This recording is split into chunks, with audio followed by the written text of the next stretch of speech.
How did I make the version of the World of Warcraft Warlock that was so popular 100,000 Chinese players voted it the most successful rework in all of World of Warcraft?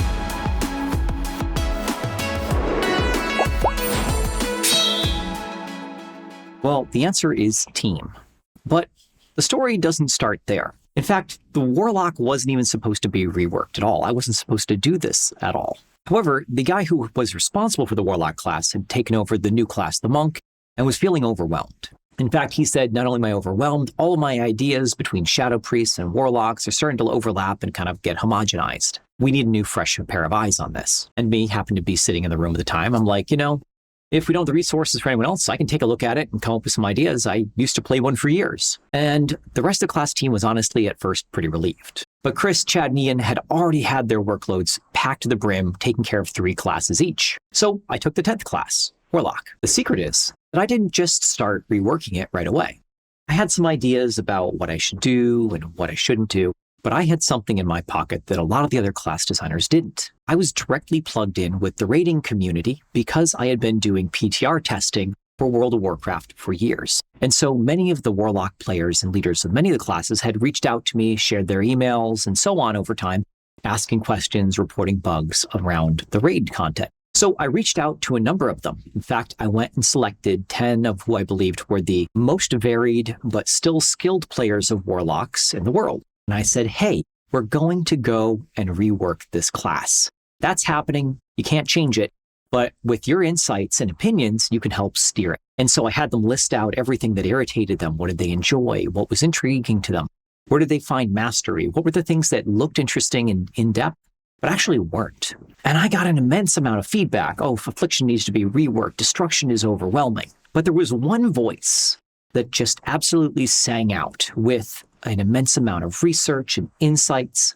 And it was this guy named Sinwise. In fact, he wrote an entire blog series about how the combinatorial complexity of the Warlock class had exceeded any other class in the game. Now, Warlocks had always been more difficult. In fact, Mike Heiberg, who helped structure that class, said, hey, we did this intentionally. Warlock's supposed to be a little bit more of a higher APM class than the others. So I talked to him as well as these Warlock players, and it became clear to me that this vision, had been lost, whether through the forced need to add more abilities. Many other classes didn't have as many abilities as Warlocks did, but we need to keep adding abilities on the expansions, as well as just kind of a lack of vision and fantasy for each of the specializations.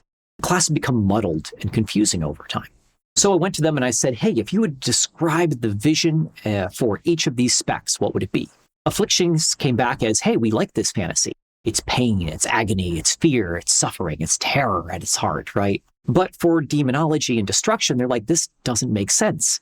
Destruction in particular just kind of feels like another version of Affliction, but it's colored red instead of green. It doesn't feel different or significant. For demonology, your pet is just a different pet, and it just kind of goes in and does all the things without you. You don't feel involved or different or significant. And so I sat down and I said, what is the core fantasy of each of these? And I said, for Affliction, we got the fantasy, pain, destruction, suffering. For demonology, it's about pets, manipulation, or maybe a sense of internal demonic power. And for destruction, it need to be world-changing cataclysmic effects. With that, I ran it past the council that we called the Council of the Black Harvest and said, hey, this is where the vision's going. Do you like it? They're like, yeah. And then I stepped back and I found some space. And I went and made up my own plan for each of these specs. And I started by removing every single ability from each spec that didn't make sense. So I kept Shadow Bolt as a baseline for Affliction. And I said, oh, we have Shadow Bolt and Incinerate that are basically the same button, but different colors. I'll keep that one in Destruction. And then for Demonology, I'll use a little bit of mixture of the two, but let's go ahead and really focus on what it is that's going to make it unique. Now, how do you cross that bridge going from a general fantasy into crunchy mechanics and numbers? If you look at World of Warcraft, it's actually like playing an instrument, but the game is telling you when and where to press the notes. What would it be like if you had more choice over where and when you pressed those notes, and that was how you expressed things? And I loved that idea. So I took these various fantasies, pure, powerful destruction, corruption, and then demonology, and said, how can I express these in a way that are unique, significant, and memorable? The first thing I did was I went and stripped them all down to the things I said, no player of these specs will live without these. I just set them on the side. Like, these are part of the notes that I'm building. Then I said, what do I need to do to give players freedom? Now, one of the really, really significant problems in World of Warcraft is that you were action locked by a global cooldown. You had to be pressing a button as quickly as possible, or you weren't playing optimally. If you weren't playing optimally, raid groups would kick you out, or worse, you would just be considered a lower class player. And I'm like, that's not the reality of what we want in World of Warcraft, or at least how I felt about it. And then I said, what do I need to do in order to free players of action locking? And that's actually a really complicated topic that I get into in my course on game mechanics. But I'll give you the short version. And it was that you had to make it okay to have little breaks and points in time to make decisions. And so I said, I'm going to experiment exclusively with that for destruction. And so I said I wanted to have a rhythm. So you immolate, incinerate, conflagrate, immolate, incinerate, chaos bolt, right? Creating that baseline rhythm to the experience itself. And then beyond that, every other ability was going to be a flourish, something you put in to kind of like adapt to the situation. And so in order to achieve that, I needed to give them their own unique resource. Now, the secondary resource in World of Warcraft for Warlocks had been these pink items called soul shards. But when you resource limit something based on inventory, it means that you have either a ton or none, and the gameplay really can't flow around that. You might have 64, and you could actually cast them back to back to back to back. So I got rid of them. I said, let's get rid of soul shards. Let's not put them in the inventory. Let's make them a true secondary resource. And then I made that the driver for Affliction. And this allowed Affliction to take one ability and overpower it. And that's what you could do. You could choose, actually, I want this cast of this spell to be super powered. I want to instantly summon a demon, things like that. And it was great. It worked. It also meant that the changes felt very at home and comfortable to Affliction players before I'd made the rework.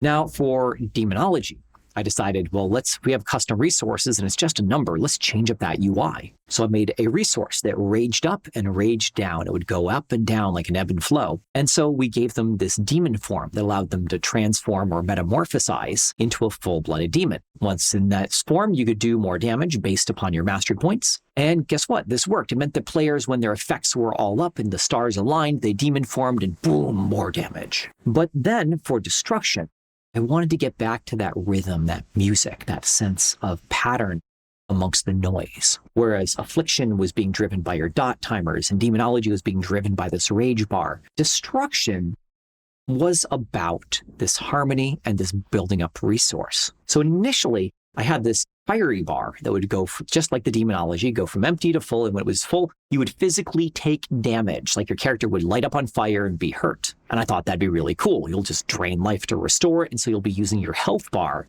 as your secondary resource. Well, as it turns out, the players both internally and externally didn't like that. It just kind of meant you were vulnerable all the time.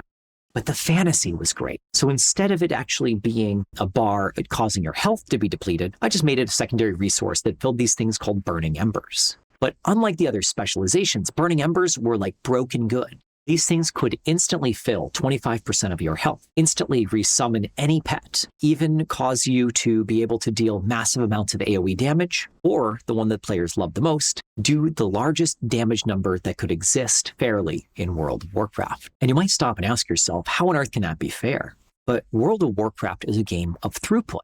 And a game of throughput is one where you can choose where and when you put your big numbers. So by pulling a lot of the consistent overtime damage out of the base abilities and putting them to these really powerful, significant abilities, I allowed players to have the choice of choosing when and where they could destroy anything on screen. And so destruction players had access to basically 9 seconds of the highest damage abilities in the game if they had fully charged their burning embers. And so we put it on the PTR and put it in front of players, and they loved it. In fact, destruction became the most popular leveling spec for World of Warcraft. And so players all of a sudden didn't have to stress all the time about managing all of these dots or playing whack-a-mole that didn't really pay off on these short outdoor fights. Instead, players got into the rhythm of building up their embers, blowing up a couple of enemies, being like, oh yeah, that felt great, charging up on the next 3 or 4, blowing up the next one. And thus they had a cadence that spread not only from the 20-second loop of building up an ember and spending it, but a 5-minute or even 20-minute loop that suddenly was a smoother,